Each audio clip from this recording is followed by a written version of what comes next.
ce que vous êtes, c'est-à-dire généreux, engagé et élégant.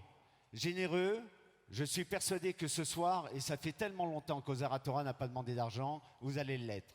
Engagé, je sais que vous l'êtes. Élégant, ça voudra dire d'aller vite, c'est-à-dire de faire en sorte qu'on puisse finir cette soirée en beauté et faire en sorte qu'on aille vite. Pour vous aider, et juste avant qu'on ouvre le compteur, je voudrais quand même que vous puissiez regarder le témoignage de quelqu'un qui a décidé d'aller encore plus que l'engagement en faveur d'Ozaratora. C'est un personnage international qui s'exprime à vous ce soir en français. Regardez bien ces images, mesdames, mesdemoiselles, messieurs, c'est monsieur Elie Wiesel, prix Nobel de la paix, qu'on peut applaudir.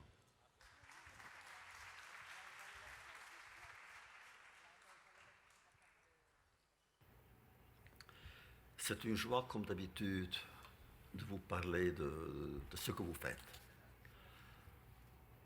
L'étude a toujours gouverné ma vie, mon destin.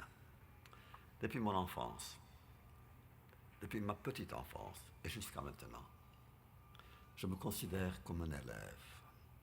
Élève de mes grands maîtres, élève de Moïse, de Rabbi Yochanan ben Zakkai, et aussi l'ami de tous ceux, le compagnon de tous ceux qui étudient les sources véritables et belles de ce que nos ancêtres nous ont légué.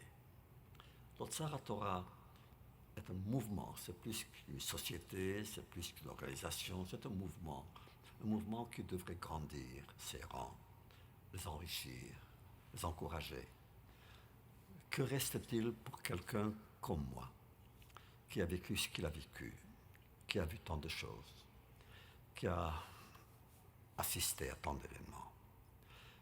Sinon, ce que j'ai reçu encore quand j'étais tout petit et ensuite tout jeune, en ouvrant un volume du Talmud, Yochanan ben Zakkai, Rabbi Shimon, Rabbi Yehuda, enfin, ils restent mes compagnons jusqu'à maintenant. Il n'y a pas un jour sans que j'ouvre une Maseret du Talmud, un traité du Talmud ou du Midrash, et pas un jour que je me sente vraiment, à l'origine même, comme maintenant, enrichi.